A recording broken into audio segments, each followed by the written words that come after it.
Welcome back to our channel Lavanya ಕಿಚನ್ಗೆ ಸ್ವಾಗತ. ಇವತ್ತಿನ ರೆಸಿಪಿ ಬಂದ್ಬಿಟ್ಟು ನಾನು ಮೂಂಗ್ ದಾಲ್ ತಡ್ಕ ಮಾಡಿದ್ದೀನಿ. ತುಂಬಾ ಚೆನ್ನಾಗಿ ಬಂದಿದೆ.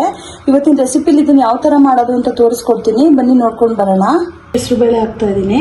3/4 ಕಪ್ ಅಷ್ಟು ಹೆಸರು ಬೇಳೆ ತಗೊಂಡಿದ್ದೀನಿ. ಇದನ್ನ ಇವಾಗ ಬೇಯಕ್ಕೆ ಹಾಕೋಣ.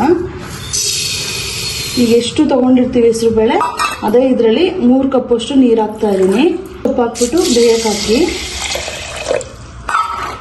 1 ಸ್ಪೂನು ಎಣ್ಣೆ ನೋಡಿ. ಇದನ್ನ ಈಗ 4 ವಿಷಲ್ ಹಾಕ್ಸ್ತೀನಿ. ಸ್ವಲ್ಪ ಚೆನ್ನಾಗೆಲ್ಲ ಸ್ಮ್ಯಾಶ್ ಆಗೋ ತರ ಬೇಯಲಿ. ಇದು ಏನೇನು ಇಂಗ್ರೀಡಿಯೆಂಟ್ಸ್ ತಗೊಂಡಿದ್ದೀನಿ ಅಂತ ಹೇಳಿದ್ರೆ, ಹೆಸರು ಬೇಳೆನ ಸ್ಮ್ಯಾಶ್ ಆಗೋ ತರ ಬೇಯಿಸಿಟ್ಕೊಂಡಿದ್ದೀನಿ. ಮತ್ತೆ ಬೆಣ್ಣೆ ತಗೊಂಡಿದ್ದೀನಿ, ಅರಿಶಿಣ ಪುಡಿ, ಖಾರದ ಪುಡಿ, ರುಚಿಗೆ ತಕ್ಕಷ್ಟು ಉಪ್ಪು ತಗೊಂಡಿದ್ದೀನಿ, ಮತ್ತೆ ಕರಿಬೇವು, 1 ಈರುಳ್ಳಿನ ಮೀಡಿಯಮ್ ಕಟ್ ಮಾಡಿ ಇಟ್ಕೊಂಡಿದ್ದೀನಿ. ಮತ್ತೆ ಮೆಣಸಿನ್ಕಾಯಿ 7-8 ಮೆಣಸಿನ್ಕಾಯಿ, ಖಾರ ಪುಡಿನ ಹಾಕೋದ್ರಿಂದ 7-8 ಮೆಣಸಿನ್ಕಾಯಿನ ಸ್ವಲ್ಪ ಉದ್ದುದ್ದ ಸೀಳ್ಕೊಂಡಿದ್ದೀನಿ. ಮತ್ತೆ ಬೆಳ್ಳುಳ್ಳಿನ ಕ್ಲೀನ್ ಮಾಡ್ಕೊಂಡು ಸಣ್ಣದಾಗಿ ಹೆಚ್ಚಿಟ್ಕೊಂಡಿದ್ದೀನಿ. ಮತ್ತೆ ಕೊತ್ತಂಬರಿ, 2 ಟೊಮೆಟೊನ ಸಣ್ಣದಾಗಿ ಹೆಚ್ಚಿಟ್ಕೊಂಡಿದ್ದೀನಿ. ಇಷ್ಟು ಬೇಕಾಗಿರೋ ಇಂಗ್ರೀಡಿಯೆಂಟ್ಸ್. ಯಾವ ತರ ಮಾಡೋದು ಅಂತ ನೋಡ್ಕೊಂಡ್ ಬರೋಣ ಬನ್ನಿ. ಕಾದಿದೆ. ಇದಕ್ಕೆ ಇಷ್ಟು ಬೆಣ್ಣೆ ತಗೊಂಡಿದ್ನಲ್ಲ ಫುಲ್ ಹಾಕ್ತಾ ಇದ್ದೀನಿ. ನಿಮ್ಗೆ ಎಷ್ಟು ಬೇಕು ನೋಡಿ ಹಾಕೊಳ್ಳಿ. ನಾನು ಇಷ್ಟ ಹಾಕ್ತಾ ಇದ್ದೀನಿ. ಸ್ವಲ್ಪ ಕರಗಲಿ ಎಲ್ಲ. ಬೆಣ್ಣೆ ಬಿಸಿ ಆಗಿದೆ. ಇದು ಜೀರಿಗೆ ಹಾಕ್ತಾ ಇದ್ದೀನಿ.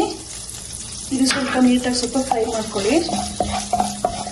ಇದು ಈಗ ಮೆಣಸಿನ್ಕಾಯಿ ಹೆಚ್ಚಿಟ್ಕೊಂಡಿದ್ದನ್ನ ಹಾಕ್ತಾ ಇದ್ದೀನಿ. ಆ ಬೆಣ್ಣೆ ಮಾಡಿದ್ರೆ ಆ ಬೆಣ್ಣೆ ಫ್ಲೇವರ್ ಒಂಥರ ಚೆನ್ನಾಗಿ ಬರುತ್ತೆ. ಸೊ ಬೆಣ್ಣೆ ಹಾಕೊಂಡೇ ಮಾಡ್ಕೊಳ್ಳಿ, ಟೇಸ್ಟ್ ಚೆನ್ನಾಗಿ ಬರುತ್ತೆ. ಈಗ ಕರಿಬೇವಿನ ಸೊಪ್ಪು ಹಾಕ್ತಾ ಇದ್ದೀನಿ. ಇದನ್ನೆಲ್ಲ ನೀಟಾಗಿ ಒಂಚೂರು ಇಟ್ಕೊಳ್ಳಿ ಈ ಥರ. ಇದು ಎಲ್ಲ ಫ್ರೈ ಆಗಿದೆ. ಇವಾಗ ಈರುಳ್ಳಿ ಹಾಕೋಣ. ಮೀಡಿಯಮ್ ಆಗಿ ಹೆಚ್ಚಿಟ್ಕೊಂಡಿರೋ ಈರುಳ್ಳಿ ಹಾಕೋಣ. ಬೇಕು ಅಂದ್ರೆ ಸಣ್ಣದಾಗಿ ಹೆಚ್ಚಿಟ್ಕೋಬಹುದು. ನಾನು ಮೀಡಿಯಮ್ ಆಗಿ ಹೆಚ್ಚಿಟ್ಕೊಂಡಿದ್ದೀನಿ. ಸ್ವಲ್ಪ ನೀಟಾಗಿ ಎಲ್ಲ ಗೋಲ್ಡನ್ ಬ್ರೌನ್ ಫ್ರೈ ಆಗಲಿ.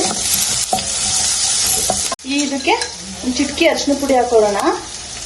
ಅದು ಹೆಸರು ಬೇಳೆನೂ ಸ್ವಲ್ಪ ಕಲರ್ ಬರುತ್ತೆ, ಸ್ವಲ್ಪ ಹಾಕೋಣ ಸಾಕು. ಅಂದರೆ ಟೊಮೆಟೊ ಹಾಕೋಣ. ಇವನ್ನೆಲ್ಲ ನೀಟಾಗಿ ಹಿಂಗೆ ಇಟ್ಕೊಳ್ಳಿ.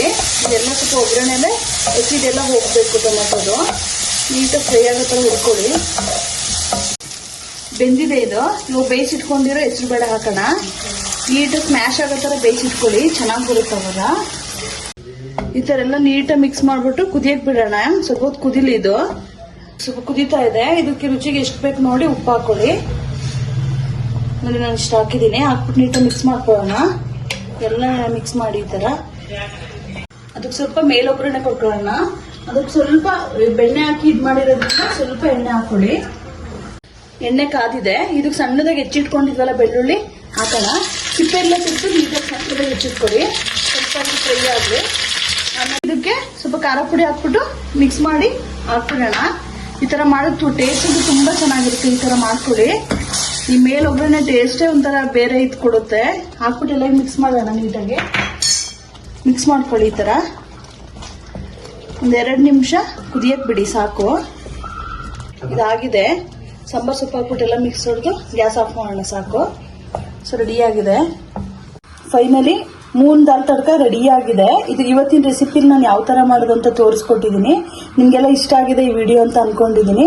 ಹೊಸದಾಗಿ ಯಾರು ನನ್ನ ಚಾನಲ್ನ ನೋಡ್ತಾ ಇದ್ದೀರಾ ದಯವಿಟ್ಟು ಸಪೋರ್ಟ್ ಮಾಡಿ, ಸಬ್ಸ್ಕ್ರೈಬ್ ಮಾಡಿ. ಇದೇ ತರ ನನ್ನ ವಿಡಿಯೋನ ವಾಚ್ ಮಾಡ್ತಾ ಇರಿ. ಮತ್ತೆ ಹೇಗೆ ನೀವು ಮಾಡ್ಕೊಂಡು ಹೇಗಿತ್ತು ಅಂತ ಹೇಳಿ ಕಮೆಂಟ್ಸ್ ಮುಖಾಂತರ ನನಗೆ ಕಮೆಂಟ್ಸ್ ಮಾಡಿ ತಿಳಿಸಿ. ಲೈಕ್ ಮಾಡಿ, ಶೇರ್ ಮಾಡಿ. ಇಷ್ಟೊತ್ತು ನನ್ನ ವಿಡಿಯೋ ವಾಚ್ ಮಾಡಿದ್ದಕ್ಕೆ ಥ್ಯಾಂಕ್ ಯು.